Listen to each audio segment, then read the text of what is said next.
Did you know the deadliest air raid in history wasn't a nuclear bomb, but something far more terrifying?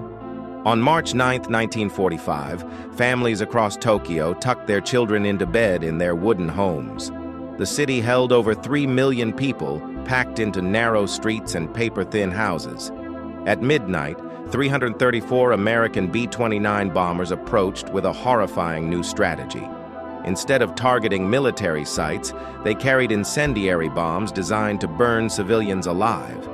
The planes dropped thousands of fire clusters that created walls of flame moving at 30 miles per hour.